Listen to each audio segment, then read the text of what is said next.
Hello friends, আসসালামু আলাইকুম। কেমন আছেন আপনারা সবাই? আল্লাহর রহমতে আমি ভালো আছি। আমি প্রতিদিনের মতো একটি ছোট একটা ব্লগ নিয়ে চলে আসলাম আপনাদের মাঝে। তো আমি আজকে আপনাদের সাথে কিছু গল্প করতে যাচ্ছি।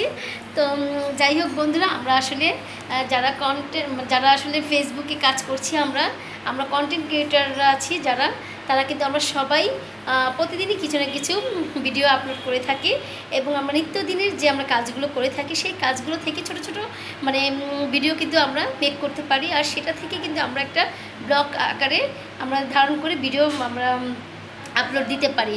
তো যাই হোক, এগুলো আসলে করতে হলে কিন্তু আমাদের কিছু নিয়মকানুন আছে, কিছু রুলস আমাদের মানতে হবে। শুধু যে আমরা ভিডিও আপলোড করলেই হবে না, আমাদের ভিডিওগুলোর মধ্যে কিছু কিছু নিয়ম আছে। সেই নিয়মগুলো মেনে যদি আমরা কাজ করি তাহলে কিন্তু অবশ্যই আমাদের আইডিতে যে ডলার, যদি আপনারা কন্টেন্ট মনিটাইজেশন পেয়ে যান, আর যদি আপনাদের ডলার ইনকাম যদি হয়ে থাকে তাহলে কিন্তু অবশ্যই আপনারা খুব ভালো একটা ডলার পেতে পারেন। তো যাই হোক, আমি আজকে বলতে চাচ্ছি যে বন্ধুরা, অনেকে আসলে আছেন যে রান্নার ভিডিও আপলোড করে থাকেন, কিন্তু রান্নার ভিডিও আপলোড করতে গেলে কিন্তু আপনাদের কিছু শর্ত মানতে হবে এবং কিছু নিয়মকানুন মেনে রান্নার ভিডিওগুলো আপলোড দিতে হবে। সেই কী কী শর্তগুলো আছে এবং কী কী নিয়মকানুন আছে সেগুলোই আমি আজকে আপনাদের মাঝে একটু বলতে চাচ্ছি। অনেকে আসলে নতুন আছেন, যারা নতুন অবস্থায় অনেকে জানেন না যে কোনো ধরনের যে কোনোভাবে আপনারা রান্নার ভিডিওগুলো আপলোড করে থাকেন, কিন্তু দেখা যায় যে পরবর্তীতে সেটা আপনার ইস্যু চলে আসে আপনার আইডিতে, তখন কিন্তু আপনার কষ্টের সীমা থাকবে না।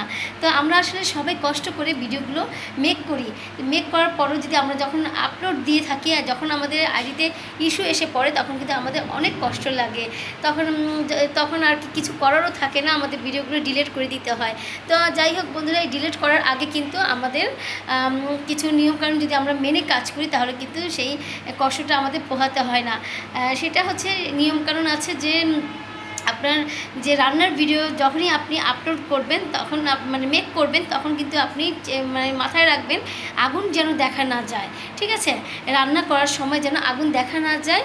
আর যখন আপনি কুটা বাছা করবেন, তখন কিন্তু মাছ মাংস যদি আপনি কুটা বাছা করেন বা মাছ মাংস যদি আপনি দেখান যে রান্নার ভিডিওতে, তখন কিন্তু রক্ত জাতীয় কোনো কিছু যেন না থাকে, না দেখা যায়। ঠিক আছে? তো এইগুলো জিনিসগুলো আপনাদের মাথায় রাখতে হবে। যে রান্নার ভিডিওগুলোর সময় আমি আবারও বলে দিচ্ছি, দুটো জিনিস অবশ্যই আপনাদের মানতে হবে। সেটা হচ্ছে আগুন যেন দেখা না যায়, আর যেন রক্ত জাতীয় কোনো কিছু, যেন লাল জাতীয় কোনো কিছু যেন দেখা না যায়। এই দুটো জিনিস মাথায় রেখে আপনারা রান্নার ভিডিওগুলো আপলোড করবেন। আর অবশ্যই আপনাদের নিজের ভয়েস থাকতে হবে, নিজের ভয়েসটা দিয়েই আপনাদের ভিডিও মেক করতে হবে। এরকম আসলে অনেক টুকিটাকি অনেক কিছু আছে, নিয়মকানুন আছে। ফেসবুকে গাইডলাইন মেনে যদি আপনারা কাজ করেন তাহলে কিন্তু অবশ্যই আপনারা সফলতা অর্জন করতে পারবেন। তা না হলে কিন্তু আপনাদের এই কষ্টের ভিডিওগুলো যখন ডিলিট হয়ে যাবে, তখন কিন্তু কষ্টের সীমা আর থাকবে না। ঠিক আছে? তো যাই হোক বন্ধুরা, আমি এরকম টুকিটাকি অনেক তথ্য আমি আপনাদের মাঝে দিয়ে দিব এবং সেটা জানার জন্য আপনারা আমার ভিডিওটা অবশ্যই ফলো দিয়ে রাখবেন এবং যদি ভালো লেগে থাকে তাহলে অবশ্যই শেয়ার করে রাখবেন। আমি মাঝে মধ্যে টুকটাক আপনাদেরকে কিছু গাইডলাইনগুলো বলে দিব, সেটা একটু ফলো করবেন। তো আমি আজকে তাহলে এই পর্যন্ত ভিডিও শেষ করছি। আসসালামু আলাইকুম।